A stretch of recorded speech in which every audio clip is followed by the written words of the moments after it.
ਸਾਨੂੰ ਜੈਮ ਸਿੱਖੀ। ਮੈਂ ਪਾਸਟਰ ਸੁਖਦੇਵ ਸੱਭਰਵਾਲ ਮੋਗਾ ਡਿਸਟ੍ਰਿਕਟ ਤੋਂ। ਪ੍ਰਭੂ ਤੁਹਾਨੂੰ ਆਸ਼ੀਸ਼ ਦੇਵੇ। ਅੱਜ ਦਾ ਵਚਨ ਮੈਂ ਤੁਹਾਡੇ ਵਿਚਕਾਰ ਫਿਰ ਤੋਂ ਲੈ ਕੇ ਆਇਆ ਹਾਂ। ਪਰਮੇਸ਼ਵਰ ਦੇ ਜ਼ਿੰਦਾ ਵਚਨ ਨੂੰ ਮੈਂ ਤੁਹਾਡੇ ਨਾਲ ਸਾਂਝਾ ਕਰਨਾ ਚਾਹੁੰਦਾ ਹਾਂ, ਵੰਡਣਾ ਚਾਹੁੰਦਾ ਹਾਂ। ਪ੍ਰਭੂ ਤੁਹਾਨੂੰ ਆਸ਼ੀਸ਼ ਦੇਵੇ। तो आज का वचन जो असीं सुनना है उसके वास्ते 2 मिनट के वास्ते असीं प्रार्थना करांगे। अखां बंद करिए, अपने सिरां नूं झुकाइए, सब जने अखां बंद करांगे। ਆਪਾਂ सर्वशक्तिमान जिंदा खुदा प्यारे यीशु नासरी, मैं तुहाडे कदमां दे विच तुहाडी पाक हज़ूरी दे विच होना पिता परमेश्वर, तुहाडी किरपा दे सिंहासन दे सामने तुहाडे लोकां नूं लैके आउणा पिता परमेश्वर। प्रभु परमेश्वर आज दा जिंदा वचन प्यारे प्रभु जी साडी जिंदगी दे वास्ते आशीष लैके आवे प्यारे प्रभु। और जिन्ने भी जन, जिन्ने भैणां भाई, बच्चे बुजुर्ग प्यारे प्रभु इस वचन को सुन प्यारे प्रभु। इस वचन के द्वारा प्रभु जी तुहाडे खुदाम दा गहराई, तुहाडे पवित्र आत्मा दे सामर्थ हर एक जीवन में छूए पिता परमेश्वर। और पिता अपने वचन के द्वारा हर एक जात के नाल गलबात करना प्यारे प्रभु। तुहाडी हजूरी हुण तो लैके सदा ताईं साडे सबना दे नाल इस तरह बनी रहे। प्रभु यीशु मसीह दे मिठे और जलाली नाम च मंगदे हां, आमीन। Hallelujah, hallelujah. तो प्रभु तुहानूं अजीज़ो आशीष देवे। अज दा वचन मैं तुहाडे विचकार लैके आया हाँ। अज दे वचन का जो विषय है वो ये है कि पवित्र आत्मा पाउण दे लई असीं की करना है। तो उस पवित्र आत्मा, परमेश्वर दे आत्मा नूं लैण दे वास्ते असीं की करना है, परमेश्वर दे वचन दे विचों असीं अज सिखांगे। जिस वचन एक पवित्र आत्मा नूं पाउण दे वास्ते की करना है, उहदे वास्ते एक उदाहरण परमेश्वर दे वचन दे विच दित्ती गई है। जदों असीं दूसरा राजा दी किताब दे विच पढ़दे हां, 4 अध्याय दा पहला वचन तो लैके 7 वचन दे विच एक उदाहरण है उस जगह दे विच। तो उदाहरण की है, एक कहानी है एलीशा नबी दे बारे। और एलीशा नबी दे बारे उस जगह दे विच इस तरीके नाल लिखिया।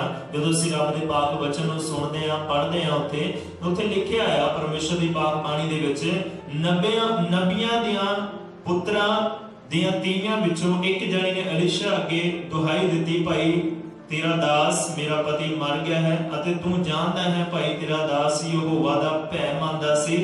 हुण लैणदार मेरे 2 पुत्रां नूं अपने बरते बनाउण दे लई आया है। हालेलुया।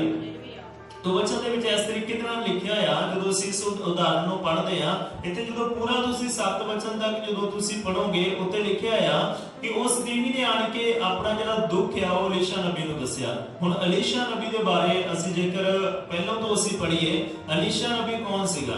जो एलिया दे नाल रहंदा सीगा। और जदों एलिया नूं उठाया जाना सीगा, वचन दे विच लिखिया आ, उसने मंग कीती सीगी कि जिहड़ा आत्मा दा दुगना हिस्सा वो मेरे जीवन दे विच आवे। तो जिस तरीके नाल एलिया नबी ने उसनूं कहा सीगा, उस वचन उन्हें पूरा कीता सीगा। मैं तुहानूं पहलां दी वीडियो दे विच इस दे बारे दस्सिया है, तो उहदा लिंक भी इहदे नाल दिता गया है, तुसीं उहदे विच वेख सकदे हो।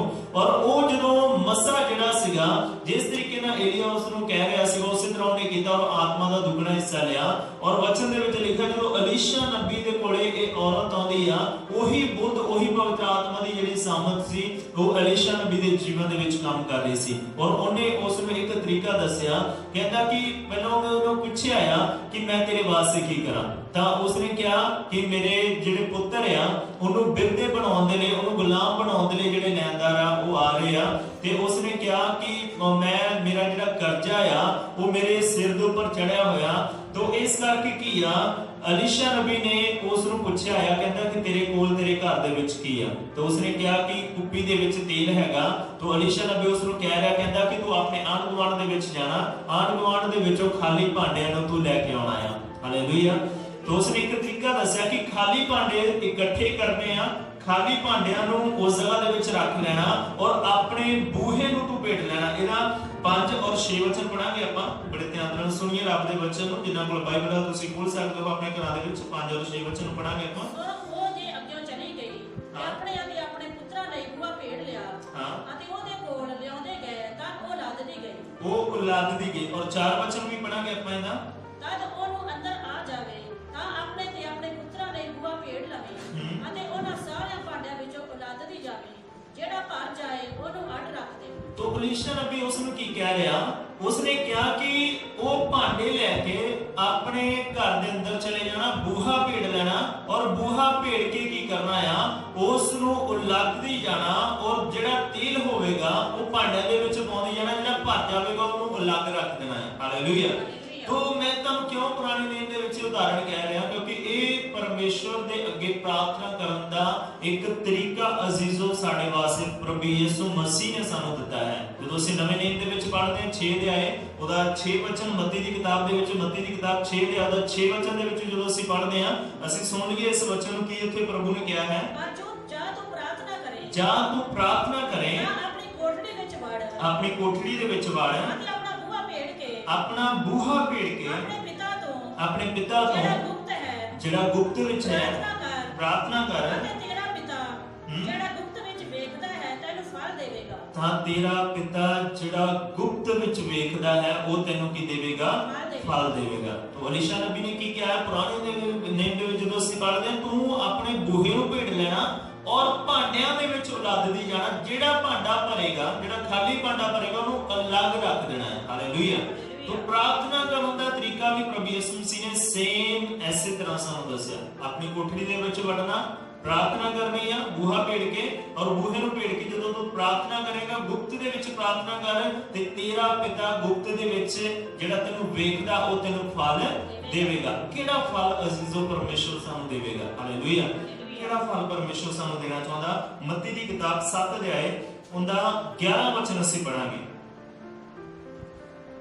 मत्ती दी किताब 7 अध्याय 11 वचन बड़े ध्यान नाल सुनिए। सो जे तुसी बुरे हो के अपने बालकां नूं चंगीਆਂ ਦਾਤਾਂ ਦੇਣੀਆਂ ਜਾਣਦੇ जेकर तुसी बुरे हो के अपने बालकां नूं चंगीਆਂ चीਜ਼ਾਂ चंगीਆਂ वस्तां देना जानदे हो ਤਾਂ ਕਿੰਨਾ ਵਧੇਕ ਤੁਹਾਡਾ ਸਵਰਗੀ ਪਿਤਾ ਤਾਂ ਕਿੰਨਾ ਵਧੇਕ ਤੁਹਾਡਾ ਸੁਰਗੀ ਪਿਤਾ ਆਪਣੇ ਮੰਗਣ ਵਾਲਿਆਂ ਨੂੰ ਚੰਗੀਆਂ ਵਸਤਾਂ ਦੇਵੇਗਾ। ਆਪਣੇ ਮੰਗਣ ਵਾਲਿਆਂ ਨੂੰ ਕੀ ਦੇਵੇਗਾ ਉਹ ਚੰਗੀਆਂ ਵਸਤਾਂ ਦੇਵੇਗਾ। ਲੂਕਾ ਦੀ ਕਿਤਾਬ 11 ਅਧਿਆਏ ਉਹਦਾ 13 ਵਚਨ ਕੱਢਾਂਗੇ ਅਸੀਂ। ਲੂਕਾ ਦੀ ਕਿਤਾਬ 11 ਅਧਿਆਏ ਉਹਦਾ 13 ਵਚਨ देखो प्रार्थना करने का तरीका कि प्रभु यीशु मसीह ने सानू दिता बूहा भेड़ के अपनी कोठरी दे विच वड़ के दरवाजे नूं बंद करके गुप्त दे विच तू प्रार्थना करनी है और जदों तू गुप्त दे विच प्रार्थना करेगा तेरा पिता तेनू की देवेगा फल देवेगा। वो किहड़ा फल देवेगा सानू ओदा फल असीं वेखीए। प्रभु यीशु मसीह ने की किया है मत्ती दी किताब 7 दा 11 वचन दे विच जदों हुणे असीं पढ़िया कहंदा कि की करना है ਜਦੋਂ ਜੇਕਰ ਤੁਸੀਂ ਬੁਰੇ ਹੋ ਕੇ ਆਪਣੇ ਬਾਲਕਾਂ ਨੂੰ ਚੰਗੀਆਂ ਵਸਤਾਂ ਦੇਣੀਆਂ ਜਾਣਦੇ ਹੋ ਤਾਂ ਤੁਹਾਡਾ ਸੁਰਗੀ ਪਿਤਾ ਕਿਉਂ ਨਾ ਤੁਹਾਨੂੰ ਚੰਗੀਆਂ ਵਸਤਾਂ ਦੇਵੇਗਾ। ਕਿਹੜੀ ਚੰਗੀ ਵਸਤ ਪਰਮੇਸ਼ਰ ਸਾਨੂੰ ਦੇਵੇਗਾ ਕਿਹੜੀ ਚੰਗੀ ਵਸਤ ਜਿਹੜਾ ਪ੍ਰਭੂ ਯਿਸੂ ਮਸੀਹ ਸਾਨੂੰ ਦੇਣਾ ਚਾਹੁੰਦਾ ਆ।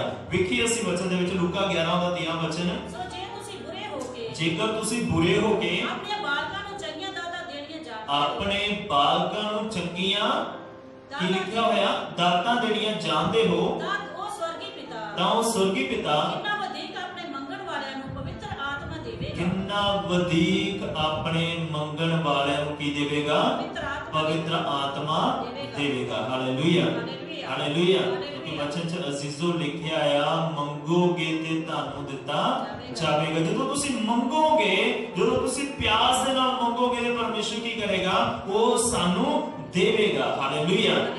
किवें देवेगा ਅਸੀਂ ਜਦੋਂ यूहन्ना ਦੀ ਕਿਤਾਬ 7 ਦੇ ਆਉਦਾ 37 ਵਚਨ ਵੇਖਦੇ ਹਾਂ 37 ਵਚਨ ਤੋਂ ਲੈ ਕੇ 39 ਵਚਨ ਤੱਕ ਬੜੇ ਧਿਆਨ ਨਾਲ ਅਜ਼ੀਜ਼ੋ ਰੱਬ ਦੇ ਵਚਨ ਨੂੰ ਸੁਣਨਾ ਕਿ ਪਵਿੱਤਰ ਆਤਮਾ ਪਾਉਣ ਦੇ ਲਈ ਅਸੀਂ ਕੀ ਕਰਨਾ ਹੈ। ਹਾਲੇਲੂਇਆ।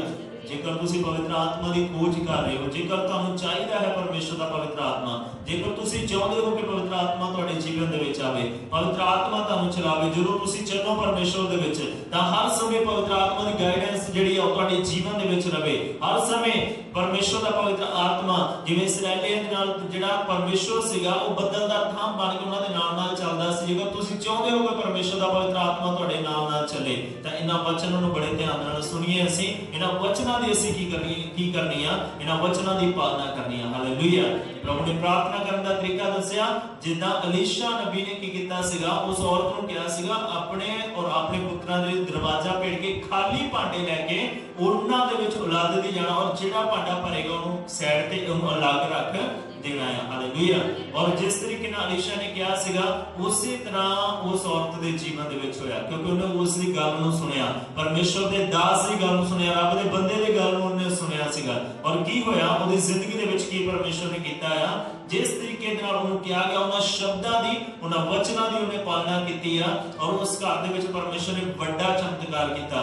ਵੱਡਾ ਚਮਤਕਾਰ ਉਸ ਘਰ ਦੇ ਵਿੱਚ ਉਹਨਾਂ ਦੀ ਜ਼ਿੰਦਗੀ ਦੇ ਵਿੱਚ ਹੋਇਆ ਕਿ ਖਾਲੀ ਭਾਂਡੇ ਉਹਨੇ ਪ੍ਰਾਰਥਨਾ ਕੀਤੀ ਆ ਭਰਦੇ ਗਏ ਆ ਔਰ ਸਾਰੇ ਦੇ ਸਾਰੇ ਭਾਂਡੇ ਵਚਨ ਦੇ ਵਿੱਚ ਲਿਖਿਆ ਕਿ ਭਰ ਗਏ ਆ। ਔਰ ਲਾਸਟ ਦੇ ਵਿੱਚ ਕੀ ਹੋਇਆ, ਜਦੋਂ ਅਸੀਂ ਦੂਸਰਾ ਰਾਜਾ 4 ਅਧਿਆਇ ਦੇ ਵਿੱਚ ਪੜ੍ਹਦੇ ਆ, ਜਦੋਂ ਸਾਰੇ ਭਾਂਡੇ ਭਰ ਗਏ, ਭਾਂਡੇ ਖਤਮ ਹੋ ਗਏ ਆ, ਔਰ ਉਸ ਤੋਂ ਬਾਅਦ ਦੇ ਵਿੱਚ ਉਸ ਔਰਤ ਨੇ ਕਿਹਾ ਆਪਣੇ ਬੱਚਿਆਂ ਨੂੰ ਕਿ ਹੋਰ ਭਾਂਡੇ ਲੈ ਕੇ ਆਓ, ਤਾਂ ਉਹਨੇ ਕਿਹਾ ਕਿ ਭਾਂਡੇ ਹੁਣ ਮੁੱਕ ਗਏ ਆ। ਹਾਲੇਲੂਇਆ। ਤੇ ਜਦੋਂ ਉਹਨੇ ਕਿਹਾ ਕਿ ਮੁੱਕ ਗਿਆ, ਉਸ ਤੋਂ ਬਾਅਦ ਤੇਲ ਦਾ ਆਉਣਾ ਵੀ ਕੀ ਹੋ ਗਿਆ ਆ, ਬੰਦ ਹੋ ਗਿਆ। ਔਰ ਉਹੀ ਪ੍ਰਾਰਥਨਾ ਜਿਹੜੀ ਆ, ਜਿਸ ਤਰ੍ਹਾਂ ਅਲੀਸ਼ਾ ਨਬੀ ਨੇ ਉਸ ਔਰਤ ਨੂੰ ਕਿਹਾ ਸੀਗਾ, ਉਹੀ ਪ੍ਰਾਰਥਨਾ ਪ੍ਰਭੂ ਯਿਸੂ ਮਸੀਹ ਨੇ ਅਜ਼ੀਜ਼ੋ ਸਾਨੂੰ ਸਿਖਾਈ ਆ। ਕੋਠੜੀ ਦਾ ਦਰਵਾਜ਼ਾ ਭੇੜ ਕੇ ਤੁਸੀਂ ਗੁਪਤ ਦੇ ਵਿੱਚ ਪ੍ਰਾਰਥਨਾ ਕਰਨੀ ਆ, ਔਰ ਤੁਹਾਡਾ ਸਵਰਗੀ ਪਿਤਾ ਕੀ ਕਰੇਗਾ, ਗੁਪਤ ਦੇ ਵਿੱਚ ਤੁਹਾਨੂੰ ਫਲ ਦੇਵੇਗਾ। ਕਿਹੜਾ ਫਲ ਦੇਵੇਗਾ ਅਜ਼ੀਜ਼ੋ, ਇੱਥੇ ਲਿਖਿਆ ਹੋਇਆ, ਜੇਕਰ ਤੁਸੀਂ ਬੁਰੇ ਹੋ ਕੇ ਆਪਣੇ ਬਾਲਕਾਂ ਨੂੰ ਚੰਗੀਆਂ ਵਸਤਾਂ ਦੇਣੀਆਂ ਜਾਣਦੇ ਹੋ, ਤਾਂ ਤੁਹਾਡਾ ਸਵਰਗੀ ਪਿਤਾ ਕਿਉਂ ਨਾ ਤੁਹਾਨੂੰ ਪਵਿੱਤਰ ਆਤਮਾ ਦੇਵੇਗਾ। ਕਿਉਂਕਿ ਹਰ ਇੱਕ ਜੋ ਪਰਮੇਸ਼ਰ ਕੋਲ ਮੰਗਦਾ ਅਜ਼ੀਜ਼ੋ ਉਸ ਨੂੰ ਮਿਲ ਜਾਂਦਾ ਹੈ। ਪਰ ਡਿਪੈਂਡ ਇਸ ਗੱਲ ਤੇ ਕਰਦਾ ਕਿ ਤੁਸੀਂ ਮੰਗਦੇ ਕੀ ਹੋ, ਤੁਸੀਂ ਸੰਸਾਰਿਕ ਮੰਗਦੇ ਹੋ ਜਾਂ ਪਰਮੇਸ਼ਰ ਦਾ ਆਤਮਾ ਤੁਸੀਂ ਮੰਗਦੇ ਹੋ। ਜੇਕਰ ਪਰਮੇਸ਼ਰ ਦਾ ਆਤਮਾ ਤੁਸੀਂ ਮੰਗਦੇ ਹੋ, ਪਵਿੱਤਰ ਆਤਮਾ ਤੁਸੀਂ ਮੰਗਦੇ ਹੋ, ਤਾਂ ਪਰਮੇਸ਼ਰ ਅਜ਼ੀਜ਼ੋ ਤੁਹਾਨੂੰ ਜ਼ਰੂਰ ਦੇਵੇਗਾ। ਕਿਉਂ? ਕਿਉਂਕਿ ਪ੍ਰਭੂ ਨੇ ਵਾਅਦਾ ਕੀਤਾ। ਹੁਣ ਅਸੀਂ ਪੜਾਂਗੇ ਯਹੋਨਾ ਦੀ ਕਿਤਾਬ 7 ਅਧਿਆਇ ਦਾ 37 ਵਚਨ ਤੋਂ ਲੈ ਕੇ 39 ਵਚਨ ਤੱਕ। ਬੜੇ ਧਿਆਨ ਨਾਲ ਰੱਬ ਦੇ ਵਚਨ ਨੂੰ ਤੁਸੀਂ ਸੁਣਨਾ। ਪਿਛਲੇ ਦਿਨ ਜਿਹੜਾ ਤਿਆਰ ਦਾ ਵੱਡਾ ਦਿਨ ਸੀ, ਯਿਸੂ ਖੜਾ ਹੋਇਆ ਅਤੇ ਇਹ ਕਹਿ ਕੇ ਉੱਚੀ ਬੋਲਿਆ, ਹਾਂਜੀ, ਜੇ ਕੋਈ ਧਿਆਇਆ ਹੋਵੇ, ਜੇ ਕੋਈ ਧਿਆਇਆ ਹੋਵੇ ਤਾਂ ਮੇਰੇ ਕੋਲ ਆਵੇ ਅਤੇ ਪੀਵੇ। ਜੇ ਕੋਈ ਮੇਰੇ ਉੱਤੇ ਨੇਚਾ ਕਰਦਾ ਹੈ, ਜੋ ਕੋਈ ਮੇਰੇ ਉੱਤੇ ਨੇਚਾ ਕਰਦਾ ਹੈ, ਲਿਖਤ ਅਨੁਸਾਰ ਅਮਰ ਜਲ ਦੀਆਂ ਨਦੀਆਂ ਉਹਦੇ ਅੰਦਰੋਂ ਵਗਣਗੀਆਂ। ਤਾਂ ਕੀ ਹੋਵੇਗਾ? ਲਿਖਤ ਅਨੁਸਾਰ ਅੰਮ੍ਰਿਤ ਜਲ ਦੀਆਂ ਨਦੀਆਂ ਉਹਦੇ ਅੰਦਰੋਂ ਵਗਣਗੀਆਂ। ਵਚਨ ਦੇ ਵਿੱਚ ਲਿਖਿਆ ਪ੍ਰਭੂ ਯਿਸੂ ਮਸੀਹ ਨੇ ਕਿਹਾ ਕਿ ਜੇਕਰ ਕੋਈ ਧਿਆਇਆ ਹੋਵੇ ਤਾਂ ਉਹ ਕੀ ਕਰੇ? ਉਹ ਮੇਰੇ ਕੋਲੋਂ ਮੰਗੇ। ਹਾਲੇਲੂਇਆ। ਜੇਕਰ ਤੁਸੀਂ ਪਿਆਸੇ ਹੋ, ਜੇਕਰ ਤੁਹਾਨੂੰ ਜ਼ਰੂਰਤ ਹੈ ਪਰਮੇਸ਼ਰ ਦੇ ਆਤਮਾ ਦੀ, ਜੇਕਰ ਤੁਸੀਂ ਚਾਹੁੰਦੇ ਹੋ ਕਿ ਪਰਮੇਸ਼ਰ ਦਾ ਆਤਮਾ ਤੁਹਾਡੀ ਜ਼ਿੰਦਗੀ ਦੇ ਵਿੱਚ ਆਵੇ, ਤਾਂ ਉਹਦੇ ਵਾਸਤੇ ਸਾਡੀ ਪਿਆਸ ਹੋਣੀ ਚਾਹੀਦੀ ਹੈ। ਬਿਨਾਂ ਪਿਆਸ ਤੋਂ, ਬਿਨਾਂ ਭੁੱਖ ਤੋਂ, ਜੇਕਰ ਸਾਨੂੰ ਭੁੱਖ ਨਹੀਂ ਲੱਗੀ ਹੋਵੇਗੀ, ਕਦੇ ਵੀ ਅਸੀਂ ਰੋਟੀ ਦੇ ਵੱਲ ਮੂੰਹ ਨਹੀਂ ਕਰਾਂਗੇ। ਜੇਕਰ ਸਾਡੀ ਜ਼ਿੰਦਗੀ ਦੇ ਵਿੱਚ ਪਿਆਸ ਨਹੀਂ ਹੋਵੇਗੀ, ਕਦੇ ਅਸੀਂ ਪਾਣੀ ਦੇ ਵੱਲ ਮੂੰਹ ਨਹੀਂ ਕਰਾਂਗੇ। ਇਹੀ ਪਿਆਸ ਜਿਹੜੀ ਪ੍ਰਭੂ ਅਜ਼ੀਜ਼ੋ ਤੁਹਾਡੇ ਔਰ ਮੇਰੇ ਜੀਵਨ ਦੇ ਵਿੱਚ ਚਾਹੁੰਦਾ ਹੈ। ਹਾਲੇਲੂਇਆ। ਪ੍ਰਭੂ ਇਹੀ ਚਾਹੁੰਦਾ ਹੈ ਅਸੀਂ ਪਿਆਸ ਦੇ ਨਾਲ ਪਵਿੱਤਰ ਆਤਮਾ ਦੀ ਖੋਜ ਕਰੀਏ, ਅਸੀਂ ਪਿਆਸ ਦੇ ਨਾਲ ਪ੍ਰਭੂ ਦੀ ਹਜ਼ੂਰੀ ਦੇ ਵਿੱਚ ਆਈਏ। ਔਰ ਪ੍ਰਭੂ ਨੇ ਕਿਹਾ ਜੇਕਰ ਤੁਸੀਂ ਪਿਆਸੇ ਹੋ, ਤੁਸੀਂ ਮੇਰੇ ਕੋਲ ਆਓ ਔਰ ਮੇਰੇ ਕੋਲ ਆਣ ਕੇ ਪੀਓ, ਤਾਂ ਅੰਮ੍ਰਿਤ ਜਲ ਦੀਆਂ ਨਦੀਆਂ ਤੁਹਾਡੇ ਅੰਦਰੋਂ ਵਹਿਣਗੀਆਂ, ਵਗਣਗੀਆਂ। ਹਾਲੇਲੂਇਆ। ਔਰ ਕੀ ਲਿਖਿਆ ਹੋਇਆ? ਪਰ ਉਹਨੇ ਇਹ ਗੱਲ ਆਤਮਾ ਦੇ ਵਿਖੇ ਆਖੀ ਸੀ ਜਿਹੜਾ ਉਹਨਾਂ ਨੂੰ ਪ੍ਰਾਪਤ ਹੋਣਾ ਸੀ। ਕਾਹਦੇ ਵਾਸਤੇ ਗੱਲ ਆਖੀ ਹੈ ਅਜ਼ੀਜ਼ੋ? ਆਤਮਾ ਦੇ ਵਾਸਤੇ। ਹਾਲੇਲੂਇਆ। ਜੇਕਰ ਤੁਸੀਂ ਪਿਆਸੇ ਹੋ, ਜੇਕਰ ਤੁਹਾਨੂੰ ਪਿਆਸ ਹੈ ਪਰਮੇਸ਼ਰ ਦੇ ਆਤਮਾ ਦੀ, ਤਾਂ ਪਰਮੇਸ਼ਰ ਕਹਿੰਦਾ ਤੁਸੀਂ ਮੇਰੇ ਕੋਲ ਮੰਗੋ। ਪ੍ਰਭੂ ਯਿਸੂ ਮਸੀਹ ਨੇ ਕਿਹਾ ਮੇਰੇ ਕੋਲ ਮੰਗੋ, ਤਾਂ ਕੀ ਹੋਵੇਗਾ? ਅੰਮ੍ਰਿਤ ਜਲ ਦੀਆਂ ਨਦੀਆਂ ਤੁਹਾਡੇ ਅੰਦਰੋਂ ਵਹਿਣਗੀਆਂ, ਵਗਣਗੀਆਂ। ਇਹ ਗੱਲ ਉਹਨੇ ਕਾਹਦੇ ਵਾਸਤੇ ਆਖੀ ਸੀ? ਇਹ ਪਰਮੇਸ਼ਰ ਦੇ ਆਤਮਾ ਦੇ ਆਕੇ। ਹਾਲੇਲੂਇਆ। ਪਰਮੇਸ਼ਰ ਦੇ ਆਤਮਾ ਦੇ ਵਿਖੇ ਉਸਨੇ ਇਸ ਗੱਲ ਨੂੰ ਆਖਿਆ ਸੀਗਾ। ਔਰ ਜਦੋਂ ਆਤਮਾ ਆਉਂਦਾ ਫਿਰ ਕੀ ਹੁੰਦਾ ਹੈ? ਅਸੀਂ ਰਸੂਲਾਂ ਦੀ ਕਿਤਾਬ 1 ਅਧਿਆਇ ਦਾ 8 ਵਚਨ ਦੇ ਵਿੱਚ ਵੇਖੀਏ ਪ੍ਰਭੂ ਯਿਸੂ ਮਸੀਹ ਨੇ ਕੀ ਕਿਹਾ ਹੈ। ਜਦੋਂ ਆਤਮਾ ਆਏਗਾ ਤਾਂ ਕਿਸ ਤਰੀਕੇ ਨਾਲ ਸਾਡੇ ਜੀਵਨ ਨੂੰ ਬਦਲੇਗਾ। ਜਦੋਂ ਆਤਮਾ ਆਏਗਾ ਤਾਂ ਕੀ ਹੋਵੇਗਾ? ਸਾਡੀ ਜ਼ਿੰਦਗੀ ਦੇ ਵਿੱਚ ਕੀ ਤਬਦੀਲੀ ਹੋਵੇਗੀ, ਕੀ ਬਦਲਾਹਟ ਹੋਵੇਗੀ, ਕਿਸ ਤਰੀਕੇ ਦੇ ਨਾਲ ਅਸੀਂ ਜਾਣ ਸਕਦੇ ਹਾਂ ਕਿ ਪਵਿੱਤਰ ਆਤਮਾ, ਪਰਮੇਸ਼ਰ ਦਾ ਆਤਮਾ ਮੇਰੀ ਜ਼ਿੰਦਗੀ ਦੇ ਵਿੱਚ ਹੈ। ਉਹਦੇ ਵਾਸਤੇ ਇੱਕ ਵਚਨ ਵੇਖੀਏ ਅਸੀਂ ਰਸੂਲਾਂ ਦੀ ਕਿਤਾਬ 1 ਅਧਿਆਇ ਦਾ 8 ਵਚਨ ਦੇ ਵਿੱਚ। ਜਾਂ ਪਵਿੱਤਰ ਆਤਮਾ ਤੁਹਾਡੇ ਉੱਤੇ ਆਏਗਾ ਤਾਂ ਤੁਸੀਂ ਕੀ ਪਾਓਗੇ? ਸ਼ਕਤੀ ਪਾਓਗੇ। ਅਤੇ ਯਰੂਸ਼ਲਮ ਅਤੇ ਸਾਰੇ ਯਹੂਦੀਆ ਅਤੇ ਸਾਮਰੀਆ ਵਿੱਚ ਅਤੇ ਧਰਤੀ ਦੇ ਬੰਨੇ ਤੀਕਰ ਤੁਸੀਂ ਮੇਰੇ ਕੀ ਹੋਵੋਗੇ? ਗਵਾਹ ਹੋਵੋਗੇ। ਹਾਲੇਲੂਇਆ। ਇਹ ਰਸੂਲਾਂ ਦੀ ਕਿਤਾਬ 1 ਅਧਿਆਇ ਉਹਦਾ 8 ਵਚਨ ਦੇ ਵਿੱਚ ਪ੍ਰਭੂ ਨੇ ਕਿਹਾ ਜਦੋਂ ਪਵਿੱਤਰ ਆਤਮਾ ਤੁਹਾਡੇ ਉੱਪਰ ਅਜ਼ੀਜ਼ੋ ਆਏਗਾ ਤਾਂ ਤੁਸੀਂ ਸ਼ਕਤੀ ਨੂੰ ਪਾਓਗੇ। ਜਦੋਂ ਤੁਸੀਂ ਸ਼ਕਤੀ ਨੂੰ ਪਾਓਗੇ, ਜਦੋਂ ਪਰਮੇਸ਼ਰ ਦੀ ਸ਼ਕਤੀ ਆਏਗੀ ਤਾਂ ਕੀ ਹੋਵੇਗਾ? ਸਾਡੇ ਜੀਵਨ ਨੂੰ ਪਰਮੇਸ਼ਰ ਦੀ ਸ਼ਕਤੀ ਬਦਲੇਗੀ। ਹਾਲੇਲੂਇਆ। ਕਿਸ ਤਰੀਕੇ ਦੇ ਨਾਲ? ਉਹ ਸ਼ਕਤੀ ਕਿਸ ਤਰੀਕੇ ਦੇ ਨਾਲ ਕੰਮ ਕਰਦੀ ਹੈ? ਵਚਨ ਦੇ ਵਿੱਚ ਲਿਖਿਆ ਜਦੋਂ 12 ਸਾਲ ਦੀ ਰੋਗਣ ਪ੍ਰਭੂ ਦੇ ਕੋਲੇ ਆਉਂਦੀ ਆ ਔਰ ਪ੍ਰਭੂ ਦਾ ਵਚਨ ਦੱਸਦਾ ਉਸ ਜਗ੍ਹਾ ਦੇ ਵਿੱਚ ਭੀੜ ਬਹੁਤ ਸੀਗੀ, ਡਰਦੀ ਹੋਈ, ਕੰਬਦੀ ਹੋਈ ਉਹ ਭੀੜ ਦੇ ਵਿੱਚੋਂ ਦੀ ਆਉਂਦੀ ਆ ਔਰ ਪ੍ਰਭੂ ਦੇ ਪੱਲੇ ਨੂੰ ਆਣ ਕੇ ਉਹ ਛੂ ਲੈਂਦੀ ਆ। ਔਰ ਵਚਨ ਦੇ ਵਿੱਚ ਲਿਖਿਆ ਜਦੋਂ ਪੱਲੇ ਨੂੰ ਉਹਨੇ ਛੂਇਆ ਤੇ ਪ੍ਰਭੂ ਦੇ ਅੰਦਰੋਂ ਕੀ ਨਿਕਲੀ ਆ? ਸ਼ਕਤੀ ਨਿਕਲੀ ਆ। ਹਾਲੇਲੂਇਆ। ਔਰ ਜਦੋਂ ਸ਼ਕਤੀ ਨਿਕਲੀ ਤੇ ਪ੍ਰਭੂ ਜੀ ਉਸ ਜਗ੍ਹਾ ਦੇ ਵਿੱਚ ਚੇਲਿਆਂ ਦੇ ਕੋਲੋਂ ਪੁੱਛ ਰਿਹਾ ਕਿ ਕਿਹਨੇ ਮੈਨੂੰ ਛੂਇਆ? ਤੇ ਚੇਲੇ ਅੱਗੋਂ ਬੋਲਦੇ ਆ ਪ੍ਰਭੂ ਜੀ ਵੇਖ ਭੀੜ ਬਹੁਤ ਸਾਰੀ ਆ ਔਰ ਲੋਕ ਡਿੱਗਦੇ ਆ, ਸ਼ਾਇਦ ਹੋ ਸਕਦਾ ਕਿਸੇ ਦਾ ਹੱਥ ਲੱਗ ਗਿਆ ਹੋਵੇ, ਕਿਸੇ ਨੇ ਤੈਨੂੰ ਛੂ ਲਿਆ ਹੋਵੇ। ਪਰ ਪ੍ਰਭੂ ਨੇ ਉਸ ਜਗ੍ਹਾ ਦੇ ਵਿੱਚ ਅਜ਼ੀਜ਼ੋ ਇਸ ਤਰੀਕੇ ਨਾਲ ਕਿਹਾ ਇੱਥੇ ਕਿਸੇ ਨੇ ਮੈਨੂੰ ਵਿਸ਼ਵਾਸ ਦੇ ਨਾਲ ਛੂਇਆ ਆ ਔਰ ਮੇਰੇ ਅੰਦਰੋਂ ਜਿਹੜੀ ਸ਼ਕਤੀ ਨਿਕਲੀ, ਪ੍ਰਭੂ ਦੇ ਅੰਦਰੋਂ ਜਿਹੜੀ ਸ਼ਕਤੀ शक्ति निकली आ ਉਹਦੇ ਵਿਸ਼ਵਾਸ ਦੇ ਕਾਰਨ ਨਿਕਲੀ ਸੀ। ਔਰ ਵਚਨ ਦੇ ਵਿੱਚ ਲਿਖਿਆ ਜਦੋਂ ਉਸ ਨੇ ਉਹਨੂੰ ਛੂਹਿਆ, ਉਹਦੇ ਕੱਪੜੇ ਨੂੰ ਛੂਹਿਆ, ਉਹਦੇ ਲਹੂ ਦਾ ਬਹਾਅ ਜਿਹੜਾ ਇੱਕਦਮ ਸੁੱਕ ਗਿਆ। ਹਾਲੇਲੂਇਆ। ਪ੍ਰਭੂ ਨੇ ਉਸ ਨੂੰ ਚੰਗਿਆਈ ਦੇ ਦਿੱਤੀ। ਇਹ ਅਜ਼ੀਜ਼ੋ ਜਿਹੜੀ ਸ਼ਕਤੀ ਪ੍ਰਭੂ ਦੇ ਅੰਦਰੋਂ ਨਿਕਲੇਗੀ, ਇਹ ਸ਼ਕਤੀ ਜੋ ਪ੍ਰਭੂ ਦੇ ਕੋਲੋਂ ਸਾਨੂੰ ਮਿਲੇਗੀ, ਪ੍ਰਾਪਤ ਹੋਵੇਗੀ, ਉਹਦੇ ਦੁਆਰਾ ਸਾਡੀ ਚੰਗਿਆਈ ਆ। ਹਾਲੇਲੂਇਆ। ਉਹਦੇ ਦੁਆਰਾ ਸਾਡੇ ਜੀਵਨ ਦੇ ਵਿੱਚ ਆਸ਼ੀਸ਼ ਆਉਂਦੀ ਆ, ਉਹਦੇ ਦੁਆਰਾ ਅਸੀਂ ਨਰੋਏ ਹੋ ਜਾਂਦੇ ਆ। ਹਾਲੇਲੂਇਆ। ਹਾਲੇਲੂਇਆ। तो की आ वो शक्ति ਜਿਹੜੀ ਆ ਉਹ ਪ੍ਰਭੂ ਦੇ ਅੰਦਰੋਂ ਨਿਕਲਦੀ ਆ। ਔਰ ਉਹੀ ਸ਼ਕਤੀ ਪ੍ਰਭੂ ਨੇ ਕਿਹਾ ਜਦੋਂ ਪਵਿੱਤਰ ਆਤਮਾ ਤੁਹਾਡੇ ਉੱਪਰ ਆਏਗਾ ਤਾਂ ਤੁਸੀਂ ਕੀ ਪਾਓਗੇ? ਸ਼ਕਤੀ ਪਾਓਗੇ। ਔਰ ਇਸ ਜਗ੍ਹਾ ਦੇ ਵਿੱਚ ਜਦੋਂ 1 ਅਧਿਆਇ ਦਾ 8 ਵਚਨ ਦੇ ਵਿੱਚ ਅਸੀਂ ਪੜ੍ਹਦੇ ਹਾਂ, ਪ੍ਰਭੂ ਨੇ ਇੱਥੇ ਵਾਅਦਾ ਕੀਤਾ।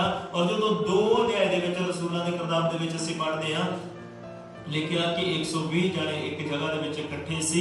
ਉਹਨਾਂ ਨੇ ਭੁੱਖ ਪਿਆਸ ਨਾਲ ਪ੍ਰਭੂ ਦੇ ਅੱਗੇ ਪ੍ਰਾਰਥਨਾ ਕੀਤੀ ਹੈ। ਔਰ ਜਦੋਂ ਉਹਨਾਂ ਨੇ ਪ੍ਰਾਰਥਨਾ ਕੀਤੀ ਆ ਤਾਂ 120 ਜਣਿਆਂ ਦੇ ਉੱਪਰ ਪਰਮੇਸ਼ਵਰ ਦਾ ਪਵਿੱਤਰ ਆਤਮਾ ਉਸ ਜਗ੍ਹਾ ਦੇ ਵਿੱਚ ਆ ਹੋਇਆ। ਹਾਲੇਲੂਇਆ। ਅਜ਼ੀਜ਼ੋ ਜਦੋਂ ਅਸੀਂ ਬੈਠਦੇ ਹਾਂ ਪਰਮੇਸ਼ਵਰ ਦੇ ਕਦਮਾਂ ਦੇ ਵਿੱਚ, ਜਦੋਂ ਅਸੀਂ ਬੈਠਦੇ ਹਾਂ ਪ੍ਰਭੂ ਦੀ ਪਾਕ ਹਜ਼ੂਰੀ ਦੇ ਵਿੱਚ ਔਰ ਅਸੀਂ ਪ੍ਰਾਰਥਨਾ ਕਰਦੇ ਹਾਂ, ਅਸੀਂ ਪਰਮੇਸ਼ਵਰ ਦੇ ਅੱਗੇ ਭੁੱਖ ਪਿਆਸ ਦੇ ਨਾਲ ਅਜ਼ੀਜ਼ੋ ਆਉਂਦੇ ਆ ਪ੍ਰਭੂ ਦੀ ਪਾਕ ਹਜ਼ੂਰੀ ਦੇ ਵਿੱਚ। ਪਰਮੇਸ਼ਵਰ ਦੇ ਆਤਮਾ ਨੂੰ ਅਸੀਂ ਲੈਣ ਦੇ ਲਈ ਪੂਰੀ ਭੁੱਖ ਪਿਆਸ ਪ੍ਰਭੂ ਨੂੰ ਵਿਖਾਉਣੇ ਕਿ ਪਰਮੇਸ਼ਵਰ ਨੂੰ ਤੇਰਾ ਆਤਮਾ ਚਾਹੀਦਾ। ਪ੍ਰਭੂ ਕਦੇ ਵੀ ਅਜ਼ੀਜ਼ੋ ਸਾਨੂੰ ਨਿਰਾਸ਼ ਨਹੀਂ ਹੋਣ ਦਿੰਦਾ। ਔਰ 120 ਜਣਾਂ ਦੇ ਉੱਪਰ ਪਰਮੇਸ਼ਵਰ ਦਾ ਪਵਿੱਤਰ ਆਤਮਾ ਹੈ। ਹਾਲੇਲੂਇਆ। ਹਾਲੇਲੂਇਆ। ਔਰ ਪ੍ਰਭੂ ਕਹਿੰਦਾ ਹੈ ਕਿ ਜੇਕਰ ਤੁਸੀਂ ਮੰਗੋਗੇ ਤੇ ਤੁਹਾਨੂੰ ਮਿਲ ਜਾਏਗਾ। ਪਰਮੇਸ਼ਵਰ ਕਹਿੰਦਾ ਕਿ ਤੁਹਾਨੂੰ ਦਿੱਤਾ ਜਾਏਗਾ। ਹਾਲੇਲੂਇਆ। ਔਰ ਪ੍ਰਾਰਥਨਾ ਜਦੋਂ ਅਸੀਂ ਕੋਠੜੀਆਂ ਦੇ ਵਿੱਚ ਵੜ ਕੇ ਕਰਦੇ ਹਾਂ, ਜਦੋਂ ਅਸੀਂ ਪ੍ਰਾਰਥਨਾ ਕਰਦੇ ਹਾਂ ਪਰਮੇਸ਼ਵਰ ਦੇ ਚਰਨਾਂ ਦੇ ਵਿੱਚ ਇੱਕ ਮਨ ਹੋ ਕੇ ਪਰਮੇਸ਼ਵਰ ਕੋਲੋਂ ਮੰਗਦੇ ਹਾਂ ਤਾਂ ਪਰਮੇਸ਼ਵਰ ਕਦੇ ਵੀ ਸਾਨੂੰ ਨਿਰਾਸ਼ ਨਹੀਂ ਰਹਿਣ ਦਿੰਦਾ। ਉਹ ਕਹਿੰਦਾ ਕਿ ਜੇਕਰ ਤੁਸੀਂ ਸੰਸਾਰਕ ਹੋ ਕੇ ਤੁਸੀਂ ਆਪਣੇ ਬਾਲਕਾਂ ਨੂੰ ਚੰਗੀਆਂ ਚੀਜ਼ਾਂ ਦੇਣੀਆਂ ਜਾਣਦੇ ਹੋ, ਚੰਗੀਆਂ ਦਾਤਾਂ ਦੇਣੀਆਂ ਜਾਣਦੇ ਹੋ, ਤਾਂ ਤੁਹਾਡਾ ਜਿਹੜਾ ਸਵਰਗੀ ਪਿਤਾ ਆਪਣੇ ਮੰਗਣ ਵਾਲਿਆਂ ਨੂੰ ਕਿਵੇਂ ਨਾ ਪਵਿੱਤਰ ਆਤਮਾ ਦੇਵੇਗਾ। ਹਾਲੇਲੂਇਆ। ਅਜ਼ੀਜ਼ੋ ਸਾਨੂੰ ਮੰਗਣ ਦੀ ਅੱਜ ਜ਼ਰੂਰਤ ਆ। ਅਸੀਂ ਕੀ ਕਰਨਾ ਹੈ ਪਰਮੇਸ਼ਵਰ ਦੇ ਆਤਮਾ ਨੂੰ ਲੈਣ ਦੇ ਲਈ? ਅਸੀਂ ਸਭ ਤੋਂ ਪਹਿਲੀ ਗੱਲ ਆ, ਅਸੀਂ ਆਪਣੀਆਂ ਕੋਠੀਆਂ ਦੇ ਵਿੱਚ ਵੜ ਕੇ ਇਕਾਂਤ ਦੇ ਵਿੱਚ ਅਸੀਂ ਪ੍ਰਾਰਥਨਾ ਕਰਨੀ ਆ। ਆਪਣੇ ਘਰਾਂ ਦੇ ਦਰਵਾਜ਼ਿਆਂ ਦੇ ਬੂਹਿਆਂ ਨੂੰ ਭੇੜ ਕੇ ਅਸੀਂ ਪ੍ਰਾਰਥਨਾ ਕਰਨੀ ਪਰਮੇਸ਼ਵਰ ਦੇ ਚਰਨਾਂ ਦੇ ਵਿੱਚ। ਔਰ ਜਦੋਂ ਤੁਸੀਂ ਪ੍ਰਾਰਥਨਾ ਕਰੋਗੇ, ਜਿਹੜਾ ਤੁਹਾਡਾ ਸਵਰਗੀ ਪਿਤਾ ਆ ਉਹ ਗੁਪਤ ਦੇ ਵਿੱਚ ਵਚਨ ਦੱਸਦਾ, ਉਹ ਜਦੋਂ ਤੁਸੀਂ ਉਹਦੇ ਅੱਗੇ ਗੁਪਤ ਦੇ ਅੱਗੇ ਪ੍ਰਾਰਥਨਾ ਕਰੋਗੇ, ਗੁਪਤ ਦੇ ਵਿੱਚ ਤੁਹਾਨੂੰ ਫਲ ਦੇਵੇਗਾ। ਔਰ ਕਿਹੜਾ ਫਲ ਸਾਨੂੰ ਦੇਵੇਗਾ? ਜਿਸ ਤਰ੍ਹਾਂ ਅਸੀਂ ਲੂਕਾ ਦੀ ਕਿਤਾਬ 11 ਉਹਦਾ 13 ਵਚਨ ਦੇ ਵਿੱਚ ਪੜ੍ਹਿਆ ਕਿ ਉਹ ਪਵਿੱਤਰ ਆਤਮਾ ਦੇਵੇਗਾ। ਹਾਲੇਲੂਇਆ। ਪਵਿੱਤਰ ਆਤਮਾ ਸਾਡੇ ਜੀਵਨ ਦੇ ਵਿੱਚ ਆਏਗਾ ਔਰ ਉਹ ਉਸ ਨੂੰ ਮਿਲੇਗਾ ਜਿਹੜਾ ਪਿਆਸ ਰੱਖ ਕੇ, ਜਿਹੜਾ ਪਿਆਸਾ ਹੋਵੇਗਾ। ਕਿਉਂਕਿ ਪ੍ਰਭੂ ਨੇ ਕਿਹਾ ਜਿਹੜਾ ਪਿਆਸਾ ਹੋਵੇਗਾ ਉਹ ਮੇਰੇ ਕੋਲ ਆਵੇ, ਮੇਰੇ ਕੋਲੋਂ ਪੀਵੇ ਤੇ ਅੰਮ੍ਰਿਤ ਜਲ ਦੀਆਂ ਨਦੀਆਂ ਉਹਦੇ ਅੰਦਰੋਂ ਵਹਿਣਗੀਆਂ। ਇਹ ਗੱਲ ਵਚਨ ਦੇ ਵਿੱਚ ਲਿਖਿਆ ਉਹਨੇ ਪਵਿੱਤਰ ਆਤਮਾ ਦੇ ਵਿਸ਼ੇ ਆਖੀ ਸੀ। ਔਰ ਪਵਿੱਤਰ ਆਤਮਾ ਫਿਰ ਸਾਡੀ ਜ਼ਿੰਦਗੀ ਦੇ ਵਿੱਚ ਆਉਂਦਾ। ਔਰ ਜਦੋਂ ਅਸੀਂ ਰਸੂਲਾਂ ਦੀ ਕਿਤਾਬ 1 ਅਧਿਆਇ ਉਹਦਾ 8 ਵਚਨ ਦੇ ਵਿੱਚ ਪੜ੍ਹਿਆ, ਜਦੋਂ ਪਵਿੱਤਰ ਆਤਮਾ ਆਏਗਾ ਤਾਂ ਤੁਸੀਂ ਸ਼ਕਤੀ ਪਾਓਗੇ। ਪਰਮੇਸ਼ਵਰ ਦੀ ਸਾਮਰਥ, ਪ੍ਰਭੂ ਦੀ ਸ਼ਕਤੀ, ਪ੍ਰਭੂ ਦਾ ਮਸਾ ਫਿਰ ਸਾਡੀ ਜ਼ਿੰਦਗੀ ਦੇ ਵਿੱਚ ਆਉਂਦਾ। ਜਿਸ ਤਰ੍ਹਾਂ ਅਲੀਸ਼ਾ ਨਬੀ ਦੇ ਜੀਵਨ ਦੇ ਵਿੱਚ ਉਹ ਮਸਾ ਸੀਗਾ, ਉਹਨੇ ਆਪਣੇ ਮੂੰਹ ਦੇ ਵਿੱਚੋਂ ਸ਼ਬਦ ਕੱਢੇ ਆ। ਇੱਕ ਔਰਤ ਨੇ ਉਹਨਾਂ ਸ਼ਬਦਾਂ ਦੀ ਪਾਲਣਾ ਕੀਤੀ ਆ ਔਰ ਜਿੰਨਾ ਉਹਦਾ ਕਰਜ਼ਾ ਸੀਗਾ ਉਹ ਸਾਰਾ ਕਰਜ਼ਾ ਉਹਨਾਂ ਸ਼ਬਦਾਂ ਦੇ ਦੁਆਰਾ ਜੋ ਅਲੀਸ਼ਾ ਨੇ ਉਹਨੂੰ ਬੋਲਿਆ ਸੀਗਾ ਉਹ ਸਾਰੇ ਦਾ ਸਾਰਾ ਕਰਜ਼ਾ ਉਹਦਾ ਉਤਰ ਗਿਆ। ਔਰ ਕੀ ਹੋਇਆ ਉਸ ਜਗ੍ਹਾ ਦੇ ਵਿੱਚ? ਪ੍ਰਭੂ ਨੇ ਉੱਥੇ ਇੱਕ ਹੋਰ ਗੱਲ ਦੱਸੀ ਆ। ਅਜ਼ੀਜ਼ੋ ਜਦੋਂ ਅਸੀਂ ਵਚਨ ਦੇ ਵਿੱਚ ਪੜ੍ਹਦੇ ਹਾਂ ਬੜੇ ਧਿਆਨ ਦੇ ਨਾਲ ਉਸ ਵਚਨ ਨੂੰ ਅਸੀਂ ਸਮਝੀਏ ਕਿ ਜਦੋਂ ਭਰ ਜਾਓਗੇ, ਜਦੋਂ ਉਹ ਭਾਂਡੇ ਭਰਨਗੇ ਉਹਨਾਂ ਨੂੰ ਅਲੱਗ ਰੱਖ ਦੇਣਾ ਸਾਡੇ ਵਾਸਤੇ ਜ਼ਰੂਰੀ ਆ। ਜਦੋਂ ਪਰਮੇਸ਼ਵਰ ਦਾ ਆਤਮਾ ਤੁਹਾਡੀ ਜ਼ਿੰਦਗੀ ਦੇ ਵਿੱਚ ਤੁਸੀਂ ਮਹਿਸੂਸ ਕਰੋ ਆਪਣੇ ਆਪ ਨੂੰ ਅਲੱਗਤਾਈ ਦੇ ਵਿੱਚ ਰੱਖਣਾ ਆ। ਦੁਨੀਆ ਦੇ ਵਿੱਚ ਜਿਸ ਤਰ੍ਹਾਂ ਦੂਸਰੇ ਲੋਕ ਚੱਲਦੇ ਉਸ ਤਰੀਕੇ ਦੇ ਨਾਲ ਅਸੀਂ ਫਿਰ ਚੱਲਣਾ ਨਹੀਂ ਆ। ਅਸੀਂ ਜਿਸ ਤਰ੍ਹਾਂ ਪਰਮੇਸ਼ਵਰ ਦਾ ਵਚਨ ਸਾਨੂੰ ਸਿਖਾਉਂਦਾ, ਜਿਵੇਂ ਵਚਨ ਸਾਨੂੰ ਦੱਸਦਾ ਆ ਉਸ ਤਰ੍ਹਾਂ ਅਸੀਂ ਚੱਲਣਾ ਹੈ। ਔਰ ਜਦੋਂ ਪ੍ਰਭੂ ਦੇ ਆਖੇ ਦੇ ਅਨੁਸਾਰ ਅਸੀਂ ਚੱਲਾਂਗੇ ਉਹ ਪ੍ਰਭੂ ਦੀ ਹਜ਼ੂਰੀ ਕਦੇ ਵੀ ਸਾਡੀ ਜ਼ਿੰਦਗੀ ਤੋਂ ਵੱਖਰੀ ਨਹੀਂ ਹੋਵੇਗੀ। ਹਾਲੇਲੂਇਆ। ਅਜ਼ੀਜ਼ੋ ਰੱਬ ਤੁਹਾਨੂੰ ਬਰਕਤ ਦੇਵੇ। ਔਰ ਇੱਕ ਲਾਸਟ ਦੇ ਵਿੱਚ ਇੱਕ ਉਦਾਹਰਣ ਇੱਕ ਮੈਂ ਤੁਹਾਨੂੰ ਦੇਣਾ ਚਾਹੁੰਦਾ, ਇੱਕ ਦ੍ਰਿਸ਼ਟਾਂਤ ਮੈਂ ਤੁਹਾਨੂੰ ਦੇਣਾ ਚਾਹੁੰਦਾ ਜਿਹੜਾ ਪ੍ਰਭੂ ਯਿਸੂ ਮਸੀਹ ਨੇ ਸਾਨੂੰ ਦਿੱਤਾ ਸੀਗਾ। ਅਸੀਂ ਜਦੋਂ ਮੱਤੀ ਦੀ ਕਿਤਾਬ 25 ਅਧਿਆਇ ਦੇ ਵਿੱਚ ਪੜ੍ਹਦੇ ਹਾਂ ਉੱਥੇ 10 ਕੁਵਾਰੀਆਂ ਦਾ ਜ਼ਿਕਰ ਆਉਂਦਾ। ਮੱਤੀ ਦੀ ਕਿਤਾਬ 25 ਅਧਿਆਇ ਦੇ ਵਿੱਚ ਜਦੋਂ ਅਸੀਂ ਪੜ੍ਹਦੇ 10 ਕੁਵਾਰੀਆਂ ਦਾ ਉਸ ਜਗ੍ਹਾ ਦੇ ਵਿੱਚ ਜ਼ਿਕਰ ਆਉਂਦਾ ਹੈ। ਔਰ ਜਦੋਂ 10 ਕੁਵਾਰੀਆਂ ਦੇ ਬਾਰੇ ਅਸੀਂ ਵੇਖਦੇ ਹਾਂ ਉਸ ਜਗ੍ਹਾ ਦੇ ਵਿੱਚ ਔਰ ਵਚਨ ਦੇ ਵਿੱਚ ਇਸ ਤਰੀਕੇ ਦੇ ਨਾਲ ਲਿਖਿਆ ਆ, ਉਹਨਾਂ ਦੇ ਵਿੱਚੋਂ 5 ਜਿਹੜੀਆਂ ਚਾਦਰ ਸੀ ਔਰ 5 ਉਹਨਾਂ ਦੇ ਵਿੱਚੋਂ ਮੂਰਖਣੀਆਂ ਸੀਗੀਆਂ। ਸੀਗੀਆਂ। ਔਰ 5 ਜਿਹੜੀਆਂ ਚਾਦਰ ਉਹ ਕਿਉਂ ਚਾਦਰ ਸੀ? ਕਿਉਂਕਿ ਉਹਨਾਂ ਦੇ ਕੋਲੇ ਕੁੱਪੀਆਂ ਸੀਗੀਆਂ, ਕੁੱਪੀਆਂ ਦੇ ਵਿੱਚ ਤੇਲ ਸੀਗਾ, ਮਸ਼ਾਲਾਂ ਸੀਗੀਆਂ ਉਹਨਾਂ ਦੇ ਕੋਲੇ, ਔਰ ਮਸ਼ਾਲਾਂ ਜਿਹੜੀਆਂ ਹੈਗੀਆਂ ਮਸ਼ਾਲਾਂ ਦੇ ਵਾਸਤੇ ਤੇਲ ਵੀ ਉਹਨਾਂ ਦੇ ਕੋਲੇ ਸੀਗਾ। ਹਾਲੇਲੂਇਆ। ਪਰ ਜਿਹੜੀਆਂ ਮੂਰਖਣੀਆਂ ਹੈਗੀਆਂ ਉਹਨਾਂ ਦੇ ਕੋਲੇ ਤੇਲ ਨਹੀਂ ਸੀਗਾ। ਔਰ ਜਦੋਂ ਵਚਨ ਦੇ ਵਿੱਚ ਅਸੀਂ ਵੇਖਦੇ ਹਾਂ ਪਰਮੇਸ਼ਰ ਦੀ ਪਾਕ ਬਾਣੀ ਦੇ ਵਿੱਚ, ਤੁਸੀਂ ਘਰਾਂ ਦੇ ਵਿੱਚ ਮੱਤੀ 25 ਦੇ ਵਿੱਚ ਪੜ੍ਹ ਸਕਦੇ ਹੋ, ਉਹ ਜਦੋਂ ਉਹ ਆਰਾਮਦਾਰੀ ਦੇ ਨਾਲ ਉਹ ਬੈਠੀਆਂ ਆ, ਉਹਨਾਂ ਨੂੰ ਨਹੀਂ ਸੀ ਪਤਾ ਕਿ ਲਾੜਾ ਕਿਹੜੇ ਟਾਈਮ ਆਏਗਾ। ਪਰ ਜਿਹੜੀਆਂ ਚਾਦਰ ਸੀਗੀਆਂ ਉਡੀਕ ਦੇ ਵਿੱਚ ਸੀਗੀਆਂ ਕਿ ਸਾਡਾ ਲਾੜਾ ਆਉਣ ਵਾਲਾ, ਸਾਨੂੰ ਮਸ਼ਾਲਾਂ ਦੀ ਵੀ ਜ਼ਰੂਰਤ ਹੈ, ਸਾਨੂੰ ਤੇਲ ਦੀ ਵੀ ਜ਼ਰੂਰਤ ਹੈ। ਪਰ ਅਜ਼ੀਜ਼ੋ, ਜਦੋਂ ਲਾੜਾ ਆਉਂਦਾ ਆ ਤਾਂ ਉਹ ਜਿਹੜੀਆਂ 5 ਚਾਦਰ ਸੀਗੀਆਂ ਉਹ ਲਾੜੇ ਦੇ ਨਾਲ ਚਲੇ ਜਾਂਦੀਆਂ, ਔਰ ਜਿਹੜੀਆਂ 5 ਮੂਰਖਣੀਆਂ ਜਿਨ੍ਹਾਂ ਦੇ ਕੋਲੇ ਤੇਲ ਨਹੀਂ ਸੀਗਾ ਉਹ ਉਸ ਜਗ੍ਹਾ ਦੇ ਵਿੱਚ ਜਦੋਂ ਵੇਖਦੀਆਂ ਕਿ ਸਾਡੇ ਕੋਲੇ ਤਾਂ ਤੇਲ ਨਹੀਂ ਹੈਗਾ, ਜਦੋਂ ਉਹ ਲਾੜਾ ਉਹਨਾਂ ਨੂੰ ਲੈ ਕੇ ਚਲੇ ਜਾਂਦਾ ਹੈਗਾ ਤਾਂ ਉਸ ਤੋਂ ਬਾਅਦ ਦੇ ਵਿੱਚ ਦਰਵਾਜ਼ਾ ਬੰਦ ਹੋ ਜਾਂਦਾ ਤੇ ਦਰਵਾਜ਼ਾ ਖੜਕਾਉਂਦੀਆਂ ਰਹਿੰਦੀਆਂ, ਪਰ ਉਹਨਾਂ ਦੇ ਵਾਸਤੇ ਦਰਵਾਜ਼ਾ ਨਹੀਂ ਖੁੱਲਿਆ ਜਾਂਦਾ। ਹਾਲੇਲੂਇਆ। ਅਜ਼ੀਜ਼ੋ, ਵਚਨ ਦੇ ਵਿੱਚ ਲਿਖਿਆ ਜਿਹੜਾ ਤੇਲ ਆ ਉਹ ਪਵਿੱਤਰ ਆਤਮਾ ਨੂੰ ਦਰਸਾਉਂਦਾ ਆ, ਉਹ ਪਰਮੇਸ਼ਰ ਦੀ ਸਾਮਰਥ ਨੂੰ ਦਰਸਾਉਂਦਾ ਆ। ਔਰ ਜਦੋਂ ਉਹ ਤੇਲ ਸਾਡੇ ਕੋਲੇ ਹੋਏਗਾ, ਉਹ ਤੇਲ ਸਾਡੀ ਜ਼ਿੰਦਗੀ ਦੇ ਵਿੱਚ ਹੋਏਗਾ, ਪਵਿੱਤਰ ਆਤਮਾ ਸਾਡੀ ਜ਼ਿੰਦਗੀ ਦੇ ਵਿੱਚ ਹੋਏਗਾ, ਤਾਂ ਹੀ ਅਸੀਂ ਸਵਰਗ ਦੇ ਰਾਜ ਦੇ ਵੀ ਅਧਿਕਾਰੀ ਹਾਂ। ਪਰ ਜੇਕਰ ਤੇਲ ਨਹੀਂ ਆ, ਦਰਵਾਜ਼ਾ ਬੰਦ ਹੋ ਜਾਏਗਾ, ਖੜਕਾਉਂਦੇ ਰਵਾਂਗੇ ਤੇ ਕੋਈ ਵੀ ਖੋਲਣ ਵਾਲਾ ਨਹੀਂ ਹੋਵੇਗਾ। ਹਾਲੇਲੂਇਆ। ਅਜ਼ੀਜ਼ੋ, ਇਸ ਕਰਕੇ ਉਸ ਤੇਲ ਦੀ, ਪਰਮੇਸ਼ਰ ਦੇ ਪਵਿੱਤਰ ਆਤਮਾ ਦੀ ਸਾਨੂੰ ਜ਼ਰੂਰਤ ਆ, ਔਰ ਉਹ ਆਤਮਾ ਸਾਡੀ ਜ਼ਿੰਦਗੀ ਦੇ ਵਿੱਚ ਤਾਂ ਆ ਸਕਦਾ ਜੇਕਰ ਅਸੀਂ ਪ੍ਰਭੂ ਦੇ ਕੋਲੋਂ ਮੰਗਾਂਗੇ। ਔਰ ਮੰਗਣ ਦਾ ਤਰੀਕਾ ਕਿਸ ਤਰੀਕੇ ਨਾਲ ਅਸੀਂ ਉਸ ਨੂੰ ਲੈ ਸਕਦੇ ਹਾਂ, ਉਸ ਲੈਣ ਦਾ ਤਰੀਕਾ ਜਿਹੜਾ ਉਹ ਪ੍ਰਭੂ ਨੇ ਸਾਨੂੰ ਦੇ ਦਿੱਤਾ ਵਚਨ ਦੇ ਵਿੱਚ। ਕੋਠੜੀਆਂ ਦੇ ਵਿੱਚ ਵੜ ਕੇ ਪ੍ਰਾਰਥਨਾ ਕਰਨੀ ਹੈ ਇਕਾਂਤ ਦੇ ਵਿੱਚ, ਔਰ ਪ੍ਰਭੂ ਦੇ ਅੱਗੇ ਅਸੀਂ ਜਦੋਂ ਪ੍ਰਾਰਥਨਾ ਕਰਾਂਗੇ ਪ੍ਰਭੂ ਸਾਨੂੰ ਦੇਵੇਗਾ, ਕਿਉਂਕਿ ਵਚਨ ਦੇ ਵਿੱਚ ਪ੍ਰਭੂ ਨੇ ਵਾਅਦਾ ਕੀਤਾ ਕਿ ਹਰ ਇੱਕ ਮੰਗਣ ਵਾਲੇ ਨੂੰ ਦਿੱਤਾ ਜਾਂਦਾ। ਜਦੋਂ ਅਸੀਂ ਮੰਗਾਂਗੇ, ਦਿਲ ਤੋਂ ਮੰਗਾਂਗੇ, ਪਰਮੇਸ਼ਰ ਦੀ ਆਤਮਾ ਦੀ ਪਿਆਸ ਰੱਖ ਕੇ ਅਸੀਂ ਮੰਗਾਂਗੇ, ਪਰਮੇਸ਼ਰ ਅਜ਼ੀਜ਼ੋ ਉਹ ਜ਼ਰੂਰ ਪਵਿੱਤਰ ਆਤਮਾ ਸਾਡੀ ਜ਼ਿੰਦਗੀ ਦੇ ਵਿੱਚ ਦੇਵੇਗਾ। ਪ੍ਰਭੂ ਤੁਹਾਨੂੰ ਆਸ਼ੀਸ਼ ਦੇਵੇ। ਜੇਕਰ ਤੁਸੀਂ ਪ੍ਰਭੂ ਦੀ ਸਾਮਰਥ ਨੂੰ ਲੈਣਾ ਚਾਹੁੰਦੇ ਹੋ ਤਾਂ ਸਭ ਤੋਂ ਪਹਿਲਾਂ ਪਰਮੇਸ਼ਰ ਦੇ ਉਸ ਆਤਮਾ ਨੂੰ ਅਸੀਂ ਮੰਗੀਏ, ਪਰਮੇਸ਼ਰ ਦੇ ਕੋਲੋਂ ਪਿਆਸ ਦੇ ਨਾਲ ਮੰਗੀਏ, ਤਾਂ ਕਿ ਪਰਮੇਸ਼ਰ ਸਾਨੂੰ ਆਪਣਾ ਪਵਿੱਤਰ ਆਤਮਾ ਦੇਵੇ।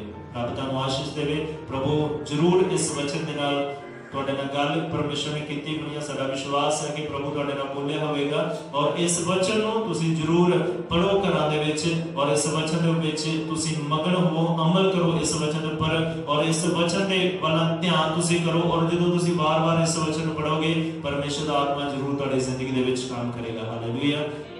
ਪ੍ਰਭੂ ਦਾ ਆਸ਼ੀਸ਼ ਦੇ। ਆइए 2 ਮਿੰਟ ਦੇ ਵਾਸਤੇ ਸਭ ਅਸੀਂ ਆਪਣੀ ਅੱਖਾਂ ਬੰਦ ਕਰਾਂਗੇ, ਆਪਣੇ ਸਿਰਾਂ ਨੂੰ ਅਸੀਂ ਝੁਕਾਵਾਂਗੇ ਪਰਮੇਸ਼ਰ ਦੇ ਕਦਮਾਂ ਦੇ ਵਿੱਚ।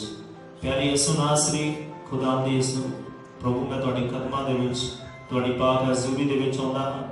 ਤੁਹਾਡੀ ਕਿਰਪਾ ਦੇ ਸਿੰਘਾਸਨ ਦੇ ਸਾਹਮਣੇ ਆਉਂਦੇ ਹਾਂ ਪਿਤਾ ਪਰਮੇਸ਼ਰ। ਪ੍ਰਭੂ ਸਾਡਾ ਵਿਸ਼ਵਾਸ ਹੈ ਤੁਸੀਂ ਸੱਚਮੁੱਚ ਇਸ ਵਚਨ ਦੇ ਦੁਆਰਾ ਸਾਡੇ ਨਾਲ ਗੱਲ ਕੀਤੀ ਹੈ ਪਿਤਾ ਪ੍ਰਭੂ। ਜੇਕਰ ਪ੍ਰਭੂ ਯਹੋਵਾ ਤੇਰੇ ਕੋਲ ਅਸੀਂ ਮੰਗਦੇ ਹਾਂ ਪਿਤਾ ਪਰਮੇਸ਼ਰ, ਪਿਆਸ ਰੱਖ ਕੇ ਅਸੀਂ ਮੰਗਦੇ ਹਾਂ ਪ੍ਰਭੂ, ਤੁਹਾਡਾ ਵਾਅਦਾ ਕਿ ਮੈਂ ਜ਼ਰੂਰ ਪਵਿੱਤਰ ਆਤਮਾ ਤੁਹਾਨੂੰ ਦੇਵਾਂਗਾ। ਜੇਕਰ ਤੁਸੀਂ ਬੁਰੇ ਹੋ ਕੇ ਆਪਣੇ ਬਾਲਕਾਂ ਨੂੰ ਚੰਗੀਆਂ ਚੀਜ਼ਾਂ ਦੇਣੀਆਂ ਜਾਣਦੇ ਹੋ ਤਾਂ ਤੁਹਾਡਾ ਸਵਰਗੀ ਪਿਤਾ ਕਿਉਂ ਨਾ ਤੁਹਾਨੂੰ ਪਵਿੱਤਰ ਆਤਮਾ ਦੇਵੇਗਾ। ਪ੍ਰਭੂ ਤੁਸੀਂ ਦੇਣਾ ਚਾਹੁੰਦੇ ਹੋ, ਪਰ ਪ੍ਰਭੂ ਜੀ ਤੁਸੀਂ ਵੇਖਦੇ ਹੋ ਕਿ ਕਿਹੜੇ ਮਨ ਦੇ ਨਾਲ ਅਸੀਂ ਮੰਗਦੇ ਹਾਂ। ਪ੍ਰਭੂ ਪਰਮੇਸ਼ਰ, ਪ੍ਰਭੂ ਜਿੰਨੇ ਵੀ ਲੋਕਾਂ ਨੇ ਪਿਆਰੇ ਪ੍ਰਭੂ ਅੱਜ ਦਾ ਵਚਨ ਸੁਣਿਆ, ਇਸ ਵਚਨ ਦੇ ਦੁਆਰਾ ਹਰ ਇੱਕ ਨਾਲ ਗੱਲਬਾਤ ਕਰਨਾ ਪਿਆਰੇ ਪ੍ਰਭੂ ਜੀ, ਇਸ ਵਚਨ ਦੇ ਗਹਿਰੇ ਭੇਤਾਂ ਨੂੰ ਹਰ ਇੱਕ ਜੀਵਨ ਦੇ ਵਿੱਚ ਉਡੇਲ ਦੇਣਾ ਪਿਆਰੇ ਪ੍ਰਭੂ, ਆਪਣੇ ਪਵਿੱਤਰ ਆਤਮਾ ਦੀ ਸਾਮਰਥ ਨੂੰ ਉਡੇਲ ਦੇਣਾ ਪਿਤਾ। ਔਰ ਜਿੰਨੇ ਵੀ ਜਾਣ ਪਿਆਰੇ ਪ੍ਰਭੂ ਇਸ ਤੋਂ ਬਾਅਦ ਦੇ ਵਿੱਚ ਵੀ ਸੁਣ ਪਿਆਰੇ ਪ੍ਰਭੂ ਜੀ, ਸਭਨਾਂ ਦੇ ਉੱਪਰ ਖੁਦਾ ਦਾ ਪਿਆਰੇ ਪ੍ਰਭੂ ਜੀ ਤੁਹਾਡੀ ਸਾਮਰਥ ਪ੍ਰਗਟ ਹੋਵੇ ਪਿਤਾ। ਔਰ ਪਿਆਰੇ ਪ੍ਰਭੂ ਜੀ ਜਿਨ੍ਹਾਂ ਘਰਾਂ ਦੇ ਵਿੱਚ ਇਹ ਵਚਨ ਖੁੱਲੇ ਪਿਆਰੇ ਪ੍ਰਭੂ, ਉਹਨਾਂ ਘਰਾਂ ਦੇ ਖੁਦਾ ਦਾ ਪ੍ਰਭੂ ਹਾਲਾਤ ਪਿਆਰੇ ਪ੍ਰਭੂ ਇਸ ਵਚਨ ਦੇ ਨਾਲ ਖੁਦਾ ਦਾ ਪ੍ਰਭੂ ਜੀ ਬਦਲ ਜਾਣਗੇ ਯਹੋਵਾ। ਹਰ ਇੱਕ ਬਿਮਾਰ ਜੋ ਇਸ ਵਚਨ ਨੂੰ ਸੁਣੇ ਪਿਆਰੇ ਪ੍ਰਭੂ, ਤੇਰੇ ਵਚਨ ਦੇ ਨਾਲ ਉਹ ਚੰਗਿਆਈ ਨੂੰ ਗ੍ਰਹਿਣ ਕਰੇ ਪਿਤਾ ਪਰਮੇਸ਼ਰ। ਔਰ ਖੁਦਾਵੰਦ ਸਾਰਾ ਜਲਾਲ ਔਰ ਮਹਿਮਾ ਹੈ ਖੁਦਾਵੰਦ ਸਾਡੇ ਜੀਵਨ ਦੇ ਵਿੱਚੋਂ ਸਿਰਫ ਤੇਰੇ ਨਾਮ ਨੂੰ ਮਿਲੇ। ਪ੍ਰਭੂ ਯਿਸੂ ਮਸੀਹ ਦੇ ਮਿੱਠੇ ਔਰ ਸਾਮਰਥੀ ਜ਼ਿੰਦਾ ਨਾਮ ਦੇ ਵਿੱਚ ਮੰਗਦੇ ਹਾਂ, ਆਮੀਨ ਆਮੀਨ ਹਾਲੇਲੂਇਆ। ਅਜ਼ੀਜ਼ੋ ਰੱਬ ਤੁਹਾਨੂੰ ਬਰਕਤ ਦੇਵੇ। ਔਰ ਜ਼ਰੂਰ ਅੱਜ ਦਾ ਵਚਨ ਜਿਹੜਾ ਹੈ, ਸਾਡਾ ਵਿਸ਼ਵਾਸ ਹੈ ਕਿ ਅੱਜ ਦੇ ਵਚਨ ਦੇ ਦੁਆਰਾ ਪਰਮੇਸ਼ਰ ਤੁਹਾਡੇ ਨਾਲ ਬੋਲਿਆ ਹੋਵੇਗਾ, ਪ੍ਰਭੂ ਦੇ ਆਤਮਾ ਨੇ ਤੁਹਾਡੇ ਨਾਲ ਗੱਲ ਕੀਤੀ ਹੋਵੇਗੀ। ਅੱਜ ਦੇ ਵਚਨ ਨੂੰ ਤੁਸੀਂ ਆਪਣੇ ਭੈਣਾਂ ਭਾਈਆਂ, ਆਪਣੇ ਰਿਸ਼ਤੇਦਾਰਾਂ ਦੇ ਵਿੱਚ ਤੁਸੀਂ ਇਸ ਨੂੰ ਸ਼ੇਅਰ ਕਰੋ, ਤਾਂ ਕਿ ਹੋਰ ਵੀ ਜ਼ਿਆਦਾ ਭੈਣਾਂ ਭਾਈ ਜਿਹੜੇ ਹੈਗੇ ਪਰਮੇਸ਼ਰ ਦੇ ਵਚਨ ਦੇ ਨਾਲ ਜੁੜ ਸਕਣ। ਔਰ ਵਚਨ ਨੂੰ ਇਸੇ ਤਰ੍ਹਾਂ ਅਸੀਂ ਤੁਹਾਡੇ ਵਿੱਚ ਵੰਡਾਂਗੇ। ਔਰ ਜ਼ਰੂਰੀ ਹੈ ਕਿ ਤੁਸੀਂ ਇਸ ਵਚਨ ਨੂੰ ਸੁਣੋ ਔਰ ਆਪਣੀਆਂ ਜ਼ਿੰਦਗੀਆਂ ਦੇ ਵਿੱਚ ਇਸ ਵਚਨ ਦੇ ਦੁਆਰਾ ਆਸ਼ੀਸ਼ ਪਾਓ। God bless you. ਸਭ ਨੂੰ ਪਰਮੇਸ਼ਰ ਆਸ਼ੀਰਵਾਦ।